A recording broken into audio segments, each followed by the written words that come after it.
Halloween has the eve in it though, because like All Hallows Day is November 1st, so Halloween is technically the eve of that, and today is the eve of Halloween. So hello, my brain just got all frazzled. Goodness me, I think I need an extra coffee. Hi, I'm getting ready to record a podcast. I'm now doubting that choice that I think that I'm cognizant enough to podcast, but I'm going to be doing it in just a hot second. So I wanted to put on a little bit of makeup and say a little hello and wish you a happy early Halloween. I'm just excited. I'm excited. I hope the weather changes. If you're here in the New England area, you know we've had some crazy rain and just yuckiness, but I kind of feel like that's par for the course when it comes to October. So I'm crossing our fingers that we have a rain-free Halloween. It's always more fun when it's rain-free, right? Trick-or-treating in the rain and all those wet leaves. I'm worrying about slipping. It's no fun. And here in Rhode Island, our kids usually trick-or-treat when it's dark, so then you get all slippy and slidey, and it's bananas. Thank you so much for the hashtag Hello Lovely. Hope you're having a great day. What are you guys up to? I'm just using a stick eyeshadow. This is in the shade Gleaming. This has been one of my easy go-tos, whether you just use it in an inner corner for a little inner corner pop, or you put it all over your lid like you see me doing right here. It just, I don't know, it adds some nice little sparkle, and it's easy, and it's budge proof, and I can blend it with my finger. I don't know, I just like it. I just like it. It makes me feel pretty. Makes me feel pretty and polished. But yeah, we're going to be doing a quick podcast before the kids come home on the bus, and Blake and I were debating if we were going to have the time to do it, and he's like, well, let's do it. Let's get ready. So we're going to be podcasting. I don't know if it's going to be live, but if it is, you'll get that little notification. It is going to be Harry Potter. We are doing the next chapter in Order of the Phoenix, which is Percy and Padfoot. Percy and Padfoot. Been pretty miserable and wet here all day. In the UK, oh my goodness, I'm so sorry. Well, we're miserable and wet here. We're in New England, right? So we get pretty much the same weather as the UK. It's funny, a lot of people when they go visit Scotland, they're like, oh, it feels like Rhode Island a lot of the times. And I have to like figure out with Pangea, when the continents were all together, how close we were to the UK. Because I'm pretty sure, Blake I think is the one that told me that our New Hampshire White Mountains technically were like the same range. I just made a big old boo-boo. You see that? Woof! We're going to fix that little sucker up. This is why you're not supposed to do lip liner or intense eyeliner while you're talking, because just a little shift can make you into Amy Winehouse. Anyway, Blake was checking it out, and he had read somewhere, it might have been when we were on Mount Washington, that the White Mountains in New Hampshire, which is our Adirondack mountain range where we live, that portion of it was the same as like the Highlands in Scotland. So like the same geological area, you know, back when everything was Pangea, which is pretty wild. Thank you so much for the hashtag Hello Lovely. All right, so I'm going to go with some pretty intense black eyeliner. Did not mean to do it that thick, but you know, it's Halloween. It is Halloween, so let's go for this. This right here is my favorite eyeliner. It is really budge proof, so it is, you know, rainy and gross right now. And what I also like to do is I like to use it underneath my lashes to tightline. And as I said, we're going to be podcasting in a hot second, so I wanted to make sure I had a little something to look more presentable. And then after podcasting, I pick up the kids and we go to dance class. All right, so let's get this party started. And I look pale, but I will not look pale in a hot second. I'm going to add a little blush. So our kids are getting dressed up for Halloween. They do not get to wear their costumes to school. The kids in your area get to wear costumes. Growing up, we were able to wear our costumes.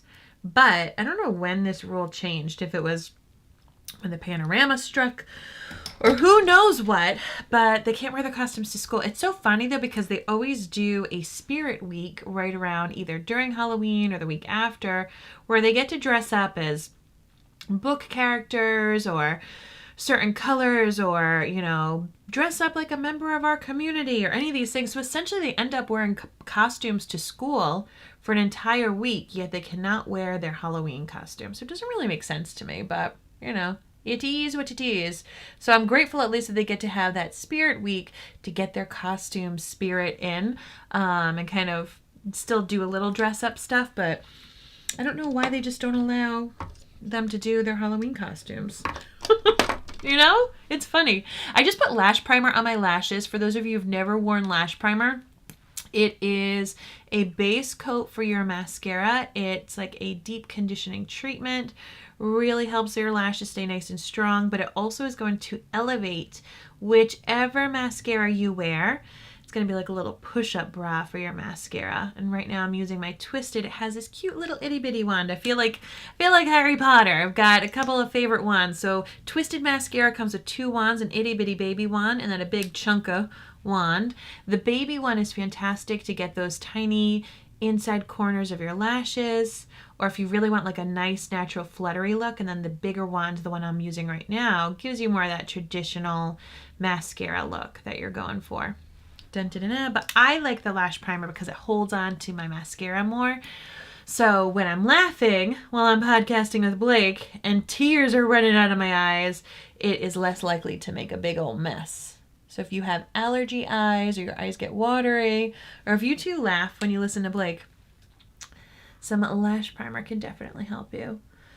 So we're going to be podcasting, and then, like I said, I'm going to go pick up the kids from the bus.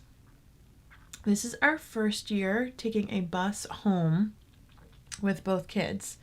My kids were in kindergarten and 2nd grade when it was like the first full year of the panorama, and we were driving them the entire time. And our school is about a half hour away. So it was like an hour in the morning for me, an hour in the afternoon.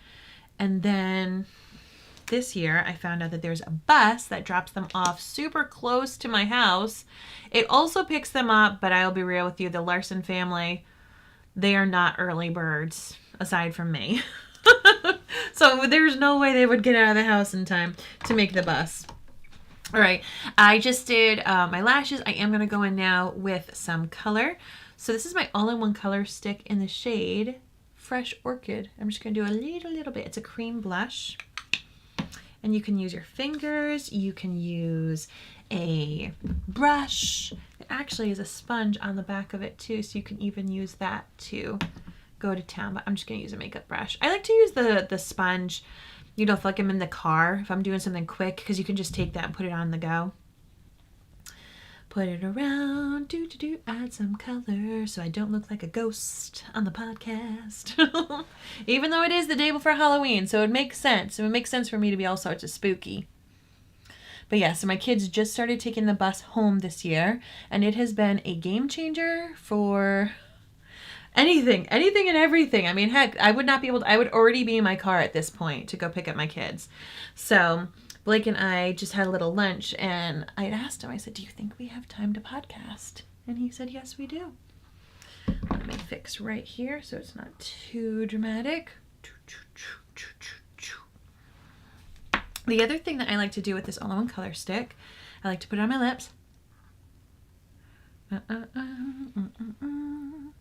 So it's a cream blush that's also a lipstick, and you can use it as an eyeshadow. And depending upon the color, I feel like I got a little extra right there. Depending upon the color, you can use it as contouring, bronzer, you know, depending upon your coloring. So I'm just taking a little bit. It's the same thing. And what I like about this is it really creates a nice monotone, cohesive look. Da-da-da, yay. It's budge proof. It has 10-hour wear, which is pretty incredible. And I've had some friends who liked wearing it even just on their bare skin, just to add a little bit of color, whether it's to their lips and cheeks, to once again help them feel a little less like Casper the Friendly Ghost. But it's going to be fun. It's going to be fun to podcast. And now that I feel like I've got a little something on, I will feel more confident. Thank you, All-in-One Color Stick, for making my dreams come true. Dun, dun, dun, dun. So I hope that you have a wonderful Halloween. As I said, we're going to get my kids. I'll be going to dance practice and basketball practice and getting ready for tomorrow. I'm debating whether or not we're going to have a special Halloween dinner. I go on Pinterest all the time And Pinterest knows. It's like, oh, Mary, do you want to see these really fun Halloween dinners, like how to make chicken pot pie, but to use cookie cutters to cut out ghosts from the crust of the pie, and then it looks like there's ghosts on your pie, or how to make hot dogs wrapped in crescent rolls that look like mummies. They're still relatively easy, but I don't do that kind of stuff frequently. I don't do like creative meals, so it's not always necessarily the most time conservant nor easiest for me, and sometimes they turn into Pinterest fails. And one of the things I loathe most in this world is when I try something and I've spent money and time on it and then it's a disaster. So even though I've pinned all of those cute little Halloween recipes, I highly doubt I'll be doing it. The only thing that I think I might do is Rice Krispie treats that... or maybe I'll just make them orange, so they're kind of like pumpkins. Because I saw some cute things that they actually make them in the shape of pumpkin. But now that I'm thinking that through, that's even more work. So wish me luck. We're probably just going to make pizza tomorrow night. But if you eat anything fun, do anything fun like that for Halloween, let me know. I could make orange pancakes. I could do that. Keeping things easy is the way to go during a busy time of year. All right, my friends, I hope you have a great day. Thank you so much for tuning into this Minute with Mary. I'm going to be having loads of fun tips and tricks and popping here, there, and everywhere during the holiday season, as I believe that Halloween starts the holiday season. And if you're a podcast listener of ours, you're going to want to tune to the Mary and Blake page, because we're going to be podcasting. As I said, I don't know if we're going live. We may go live. We might. I might see if we can do that. All right. I'll talk with you later. Thanks so much. Talk to you